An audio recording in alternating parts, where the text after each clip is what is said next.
Hello दोस्तों, welcome back to Dinesh sir IT. और आज हम आपके लिए एक और नई भर्ती लेकर आ चुके हैं। दोस्तों, आज की जो भर्ती वो रहेगी डीआरडीओ सेप्टेम्बर में। दोस्तों, बहुत बड़ी दोस्तों भर्ती होनी, मतलब 800 प्लस दोस्तों भर्ती यहाँ पे पद यहाँ पर रहने वाली हैं। इसकी जो दोस्तों आवेदन करना है ऑनलाइन, और इसकी जो लास्ट डेट है यानी 1 जनवरी 2026 तक आप लोग कर सकते हैं यहाँ पे आवेदन, ठीक है ना। तो इसमें जो आईटी वाले हैं, 10वीं वाले हैं, डिग्री वाले हैं या डिप्लोमा वाले हैं, ये सभी आवेदन कर सकते हैं दोस्तों यहाँ पे आवेदन। अब मैं आपको पूरा बताऊंगा, आयु क्या रहेगी, सैलरी क्या रहती है, योग्यता क्या रहती है, सिलेबस क्या रहता है, एग्जाम पैटर्न क्या रहता है, full information A to Z.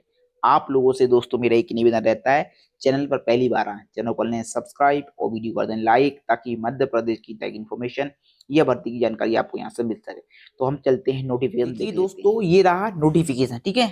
अब हम पहले बात कर लेते हैं जिनके पास 10वीं है या आईटीआई है, उनके लिए दोस्तों जो पद है, जो क्वालिफिकेशन है, कितनी पोस्ट है, वो हम बात कर लेते हैं कैटेगरी वाइज, ठीक है। अब देखिए, पहला आपका जो रहेगा दोस्तों पोस्ट ये रहेगा आपका बुक बाइंडर का जो पद रहने वाला है। और यहाँ पे हम कुल पद की बात कर लेते हैं। देखिए, 3 पोस्ट रहेंगी, जिसमें से 2 रहेंगी जनरल वालों की रहेगी और 1 रहेगी ओबीसी वालों, ठीक है यहाँ पे। और जो क्वालिफिकेशन है, मान्यता प्राप्त बोर्ड या संस्थान से 10वीं आप लोग पास हैं, इसके समकक्ष पास हैं आप। दूसरा, बुक बाइंडर या ऑफसेट मशीन ऑपरेटर से बुक बाइंडर ट्रेड या ऑफसेट प्रिंटिंग ट्रेड या लिथो ऑफसेट मशीन बाइंडर में मान्यता प्राप्त आपने आईटी की हो, मतलब आप लोगों ने 10वीं हो और आपके पास आईटी हो बुक बाइंडर से, तो दोस्तों आप लोग कर सकते हैं यहाँ पे आवेदन, ठीक है ना। दूसरा पोस्ट, अब आ जाते हैं कारपेंटर। तो देखिए रहा आपका कारपेंटर, इसमें क्या मांगा हुआ है, 10वीं आप लोग पास है और आप लोगों ने कारपेंटर की हो आईटीआई, ठीक है, 10वीं हो और प्लस आपके पास हो आईटीआई कारपेंटर, तो आप लोग कर सकते हैं आवेदन। इसमें जो कुल पोस्ट है, देखिए इसमें जो कुल पोस्ट है 4 हैं, जिसमें से एक आपकी इस कैटेगरी की रहने वाली, आप लोग देखोगे तो एक एसटी की है और एक ईडब्ल्यूएस की है, 2 आपकी जनरल की है, यानी 4 ही हैं। और भूतपूर्व सैनिक की एक इसमें रहेगी, ठीक है, जो रहेंगे भूतपूर्व सैनिक उनकी एक रहने वाली, ठीक है ना। इसके पश्चात सीएनसी ऑपरेटर, इसमें क्या मांगा हुआ है, 10वीं है आपके पास और आप लोगों ने सीएनसी ऑपरेटर ट्रेड या सीएनसी प्रोग्रामर सह ऑपरेटर ट्रेड में मान्यता प्राप्त आपका आईटीआई है, तो आप लोग कर सकते हैं। कुल पोस्ट है कितने यहाँ पे, 3 पोस्ट आपके यहाँ पे रहने वाले हैं। नेक्स्ट रहेगा दोस्तों कोपा, जो कंप्यूटर ऑपरेटर वाले हैं, ठीक है ना, यहाँ पे उनके लिए 10वीं पास प्लस आप लोगों ने कंप्यूटर ऑपरेटर और प्रोग्राम असिस्टेंट से आप लोगों ने कोपा किया आईटीआई से। यहाँ पे जो पोस्ट है तो 52 पोस्ट रहेंगी अलग अलग कैटेगरी की, ठीक है यहाँ पे। नेक्स्ट रहेगा draftsman civil, draftsman mechanic, sorry. यहाँ भी दोस्तों आप लोगों ने आईटी किया हो और आप लोगों ने आईटी 10वीं हो और आईटी हो मैकेनिक से, ठीक है ना, तो आप लोग कर सकते हैं यहाँ पे आवेदन ड्राफ्टमैन से। कुल आपकी 6 पोस्ट रहेंगी। नेक्स्ट रहेगा इलेक्ट्रीशियन, आप लोगों ने आईटी किया हो और इलेक्ट्रीशियन या वायरमैन या इलेक्ट्रिकल फिटर ट्रेड में मान्यता प्राप्त है आप लोग आईटी है, तो आप लोग कर सकते हैं इस पोस्ट के लिए आवेदन। इसमें जो कुल पोस्ट है 30 पोस्ट आपकी रहेंगी।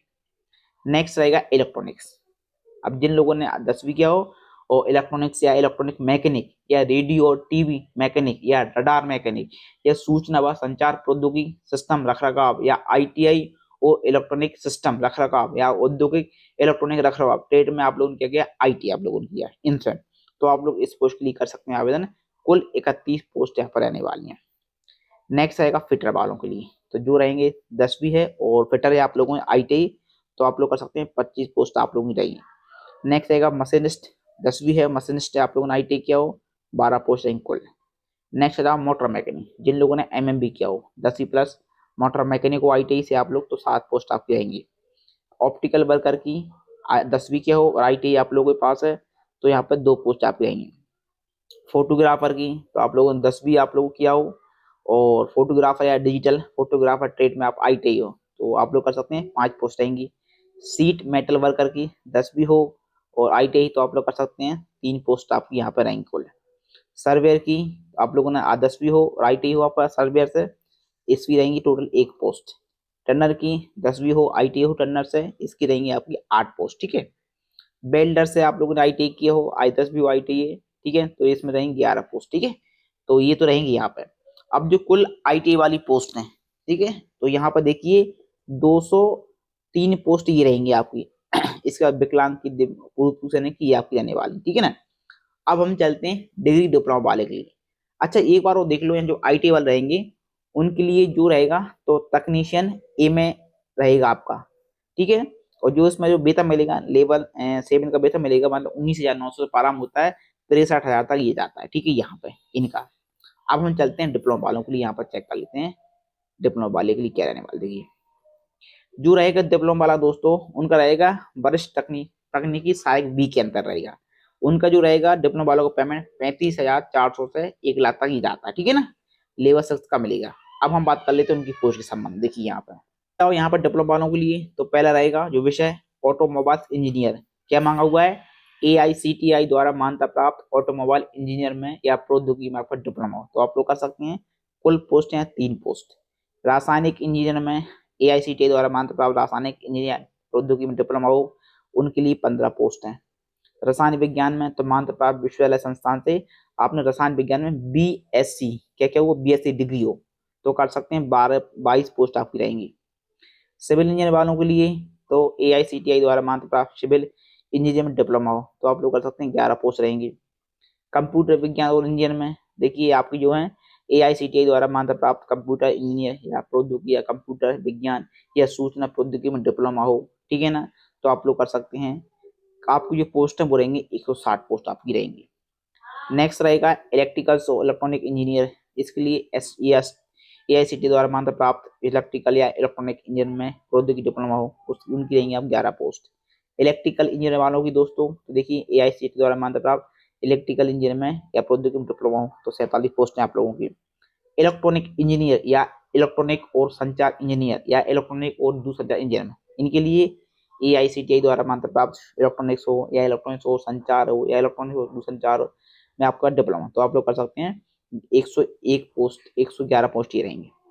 नेक्स्ट है भूविज्ञान, तो देखिए मान्यता प्राप्त विद्यालय संस्थान से आप भूविज्ञान में BSc हो आपके पास डिग्री, तो आप लोग कर सकते हैं, 1 पोस्ट आपकी यहाँ पर रहेगी। इंस्ट्रूमेंटेशन इंजीनियर में देखिए तो AICTI द्वारा मान्यता प्राप्त इंस्ट्रूमेंटेशन या इंस्ट्रूमेंटेशन एंड कंट्रोल या instrumentation and process control engineer में आपका डिप्लोमा हो तो आप लोग कर सकते हैं, 6 पोस्ट हैं। इंस्ट्रूमेंटेशन इलेक्ट्रॉनिक्स इंजीनियर की भी यहाँ पर 2 पोस्ट हैं, क्वालिफिकेशन देख लो। पुस्तकालय के लिए क्या मांगा हुआ है, मान्यता प्राप्त विश्वविद्यालय या तकनीकी बोर्ड या संस्थान से विज्ञान में डिग्री के साथ विज्ञान डिग्री हो और पुस्तकालय विज्ञान है पुस्तकालय सूचना विज्ञान में 1 वर्ष का दोस्तों का डिप्लोमा, तो आप लोग कर सकते हैं, 5 पोस्ट आपकी रहेंगी, ठीक है ना। नेक्स्ट आएगी गणित विज्ञान। गणित विज्ञान दोस्तों मान्यता प्राप्त विश्वविद्यालय संस्थान से आप लोगों ने गणित में आपके BSc हो डिग्री, तो आप लोग कर सकते हैं, 6 पोस्ट हैं। मैकेनिकल इंजीनियर के लिए जो क्वालिफिकेशन हो 127 पोस्ट इनकी आने वाली हैं। मेटलर्जिस्ट इंजीनियर के लिए भी दोस्तों 12 पोस्ट हैं, क्वालिफिकेशन मेंशन है। भौतिक विज्ञान के लिए मान्यता प्राप्त संस्थान से आप लोगों ने भौतिक BSc हो तो आप लोग कर सकते हैं, 18 पोस्ट हैं। मनोविज्ञान के लिए भी दोस्तों मान्यता प्राप्त विद्यालय संस्थान से आप लोगों ने मनोविज्ञान किया हो BSc हो तो 4 पोस्ट हैं। कुल मिलाकर 561 पोस्ट ये रहेंगी, इसमें भूतपूर्व सैनिक नहीं विकलांग की रहेंगी, ठीक है। मतलब दोस्तों 800 प्लस टोटल जो नोटिफिकेशन पोस्ट यहाँ पर निकालेगी, ठीक है। अब देखिए दोस्तों ये जो नोटिफिकेशन कहाँ से जारी हुआ था, DRDO सेप्टेम्बर से दोस्तों जारी हुआ, ठीक है। यहाँ पे इसके जो आवेदन है तो मैं आपको बता रहा हूँ कि जो आवेदन है 11 दिसंबर से प्रारंभ हो चुके हैं, 1 जनवरी तक ये चलने वाले हैं, ठीक है ना। और जो भुगतान की रहेगी अंतिम तिथि वो रहेगी 3 जनवरी, और संशोधन की रहेगी, मान लो कुछ गलती हुआ तो आप लोग सुधार कर सकते हैं आप लोग यहाँ पे 6 जनवरी तक ही यहाँ पे। अब हम चलते हैं नेक्स्ट। अब देखिए दोस्तों ये जो आवेदन है तो भारत का कोई भी नागरिक आवेदन कर सकता है, ठीक है। यहाँ पे भारतीय नागरिक आयु आपकी जो काउंट होगी 1 जनवरी 2026 से 200 काउंट की आयु तो मिनिमम 18 वर्ष और मैक्सिमम 28 वर्ष के होने चाहिए। इसके पश्चात जो रहेंगे आवेदक, जैसे मान लो OBC है तो OBC वालों को मिलेगी 3 साल की छूट, कितने साल की, 3 साल की। और अनुसूचित जाति अनुसूचित जनजाति को 5 साल की, PWD UR अनुसूचित में 10 साल की, PWD अन्य पिछड़ा वर्ग में 13 साल की, NCL वालों PWD प्लस अनुसूचित जाति जनजाति के लिए 15 साल की, ठीक है। तो दोस्तों यहाँ पे ये आपको मिलने वाली छूट, तो ये बहुत बड़ी खुशखबरी, अलग अलग आप लोग चेक कर लेना आप किस कैटेगरी में आते हैं, ठीक है ना। यहाँ पे सभी को छूट आप दी जाएगी। अब देखिए मेन बात के संबंध में लिखा हुआ है, अभ्यर्थियों को मानसिक और शारीरिक रूप से स्वस्थ होना चाहिए और किसी भी शारीरिक विकृति से मुक्त होना चाहिए जो कर्तव्य के कुशल निर्वहन में हस्तक्षेप कर सकती है। अंतिम प्रोविजनल रूप से चुने गए अभ्यर्थियों को नियुक्ति प्रस्ताव जारी होने से पहले सक्षम प्राधिकरण द्वारा निर्धारित चिकित्सा मतलब आपका मेडिकल दोस्तों आपको देना पड़ेगा, ठीक है। ये आप लोग समझ लेना यहाँ पे। तो मेडिकल में जो आपका बेहतर आंख, ठीक है, ये आपको दूरदृष्टि निकट दृष्टि ये ना यहाँ पर इस अनुसार आपको होनी चाहिए, ठीक है ना, ये रहने वाला है। तो ये आप लोग यहाँ पर समझ लेना कि भाई जो रहेगी आपकी दृष्टि के संबंध में। देखिए दोस्तों, अब हम बात कर लेते हैं जो आपको फीस लगने वाली है। तो जो आवेदक रहेंगे किसके, एस टी बी वाले, ठीक है ना, यहाँ पे उनके लिए जो सामान है ओबीसी, ईडब्ल्यूएस, एसी, ठीक है, एमएसपी है, ठीक है, सभी की जो देखिए यहाँ पे लगी है 250 रुपये इनकी लगेगी, सामान्य वालों की, ओबीसी वालों की, ईडब्ल्यूएस वालों की, ठीक है, और 500 ये लगेगी, ठीक है। ये आपका जब आप एग्जाम दो लोगे तब आपका ये 500 वापस हो जाएगा, ठीक है। कुल आपकी 750 लगेगी। महिला रहेंगी या अनुसूचित जनजाति, दिव्यांग या पुरुष है, उनकी केवल लगेगी 500 रुपये, ठीक है ना, और वो भी वापस हो जाएगी। आ जाओ टैके में, तो जो रहेंगे जनरल वाले, ओबीसी, ईडब्ल्यूएस, ठीक है ना, उनकी सभी की 100 रुपये लगेगी, 500 लगेगी, मतलब 600 रुपये लगनी है। और महिला रहेंगी जो, या अनुजाति, जनजाति, दिव्यांग, उनकी केवल 500, ये भी वापस हो जाएगी, ठीक है। तो ये दोस्तों दोनों के अलग जो फीस है मैंने आपको बता दी है, ठीक है। देखिए लिखा हुआ यहाँ पे, वापसी शुल्क टीयर 1 परीक्षा में बैठने वाले अभ्यर्थियों को 500 रुपये वापस हो जाएंगे, ठीक है। तो ये बहुत बड़ी खुशखबरी है कि आपके पैसे भी यहाँ पे वापस आपके हो रहे हैं। जैसे आप लोग आते हैं मध्य प्रदेश से, तो जो मध्य प्रदेश के आवेदक हैं उनका जो रहेगा एग्जाम, तो मध्य प्रदेश का रहेगा भोपाल में। कहाँ पर रहेगा, भोपाल में होना है मध्य प्रदेश के आवेदकों को एग्जाम, ठीक है ना। तो ये मध्य प्रदेश देने वाले हैं। और लिखा हुआ है यहाँ पे देखिए, टीयर 2 STAB और टेक ए और ट्रेड टेस्ट के लिए परीक्षा शहर आपके ये यहाँ पे रहेंगे, ठीक है ना। अब इसके पश्चात अब हम बात कर लेते हैं परीक्षा पद्धति की। देखिए लिखा हुआ है, परीक्षा का पाठ्यक्रम पद के लिए आवश्यक शैक्षणिक योग्यता के अनुसार होगा और DRDO की वेबसाइट पे आपको करना पड़ेगा। तो परीक्षा टीयर 1 टीयर 2 CBT रहेगी, वो कंप्यूटर आधारित रहेगी, ठीक है। तो यहाँ पर जो रहेगा आपका टीयर 1, ठीक है, किनका, ST वालों का। तो इनका जो रहेगा दोस्तों, तो यहाँ पर देखिए जो रहेगा 150 क्वेश्चन रहेंगे, 150 नंबर के रहेंगे, 120 मिनट का आपको टाइम मिलेगा, जिसमें आप लोगों को सामान्य ज्ञान 40 क्वेश्चन आएंगे, सामान्य अंग्रेजी के 30 क्वेश्चन, मात्रक के योग्यता, गणित के 40 क्वेश्चन, सामान्य बुद्धिमत्ता के 40 क्वेश्चन, ठीक है, ये रहेंगे। और अंतिम प्रोविजनल चयन की जो रहेगी CBT, तो व्यक्तिगत परीक्षण रहेगा आप लोगों का 20 मिनट का होगा। और भाग सेकंड पोस्ट कोड विषय के संबंध परीक्षण रहेगा, जो भी विषय रहेगा, मान लो कोपा वाले हैं तो उनको कोपा संबंध क्वेश्चन रहेगा, इलेक्ट्रिक संबंध, ठीक है। तो आपको ये रहेगा, ठीक है, 120 आपका रहेगा प्रश्न रहेंगे, 120 का अर्धचांक रहेंगे, 120 का आपको टाइम मिलेगा, ठीक है। तो ये आप लोग समझ लेना यहाँ पे। अब आ जाओ यहाँ पर तकनीशियन ए के लिए, तो जो तकनीक ए वाले रहेंगे मान लो, तो उनके लिए भी 100 क्वेश्चन, 150 क्वेश्चन, 150 नंबर के, 120 मिनट टाइम।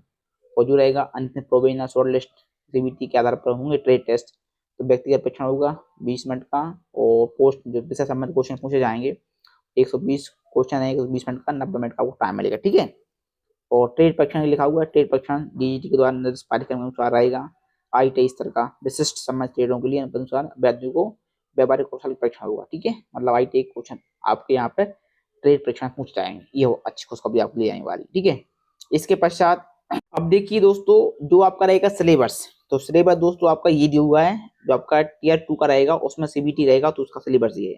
तो हर एक जो रहेंगे ट्रेड, उनका एक सिलेबस यहाँ पर दिया हुआ है सभी के लिए। केमिस्ट्री वालों को भी दिया हुआ है, सिविल इंजीनियर वालों, कंप्यूटर साइंस वालों का, इलेक्ट्रॉनिक्स, ठीक है, इलेक्ट्रिकल वाले का, ठीक है, ये आप लोग जियोग्राफी वालों का, ठीक है। यहाँ पे इधर आ जाओ, फिर नीचे आपको मिल जाएगा ITI वालों का, ये रहेगा टीयर 2 में ITI वालों का, बुकलिफ्टर का, कारपेंटर का, ठीक है, CNC ऑपरेटर कोपा वालों का रहेगा, ड्राफ्टमैन सिविल का रहेगा, मैकेनिकल का, इलेक्ट्रीशियन, इलेक्ट्रॉनिक्स फिटर, ठीक है, मशीनिस्ट, मोटर व्हीकल, ठीक है, optical worker, photographer, sheet metal survey turner, और ये बेल्डर, ठीक है। तो ये आपको सिलेबस है, वो आपको यहाँ पे मिल जाएगा पूरा सिलेबस।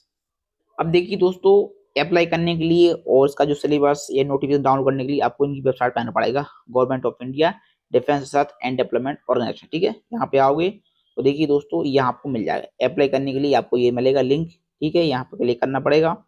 और जो रहेंगे दोस्तों नोटिस, ये रहेंगे इसके सभी नोटिस, ये आपको चेक कर लेना, हिंदी इंग्लिश में। सिलेबस भी दोस्तों आपको यहाँ पर मिल जाएगा, ये सिलेबस भी दिया हुआ है पूरा, क्वेश्चन है आपको वो भी यहाँ पे दिए हुए हैं, अप्लाई कैसे करना वो भी दिया हुआ है। अब जैसे मान लो आप करना है अप्लाई, इस पर क्लिक करोगे, आ जाएगा, नेक्स्ट पेज आपका खुल जाएगा। यहाँ से आपको अप्लाई करने के लिए प्रोसेस जो है वो आपके यहाँ से स्टार्ट है वो हो जाएगी, ठीक है ना। तो ये आ चुकी है, अब यहाँ से आप लोग चेक कर सकते हो। और यहाँ पर दोस्तों आप लोग कर सकते हो अप्लाई, ठीक है ना, लिखा हुआ है न्यू रजिस्ट्रेशन और ये रजिस्ट्रेशन, जिनका पहले से रजिस्ट्रेशन है वो क्लिक करेंगे, जिनका न्यू है तो वही न्यू पर क्लिक करेंगे। जैसे क्लिक करोगे फिर आपका नेक्स्ट पेज आ जाएगा, यहाँ से आपकी फुल इन्फॉर्मेशन, डॉक्यूमेंट्स अपलोड होने वाले हैं, ये आपकी जानकारी फिल होने वाली है, ठीक है। तो ये आपके सामने इस तरह का ये ओपन हो जाएगा यहाँ पर। और फिर यहीं पे आपका आएगा तो आपका फर्स्ट नेम आपको भरना पड़ेगा, ठीक है, लास्ट नेम भरना पड़ेगा आपको। तो ये पूरा रहेगा आप लोगों का। तो यहाँ पर देख लेना आप लोग, अभ्यर्थी नाम है, ठीक है, 10 डालना आपको, पूरा नाम है, मोबाइल नंबर है, यहाँ से आप करना पड़ेगा रजिस्ट्रेशन। तो दोस्तों आज की इन्फॉर्मेशन रहने वाली है। चलिए फिर मिलते हैं नेक्स्ट वीडियो में नेक्स्ट जानकारी के साथ।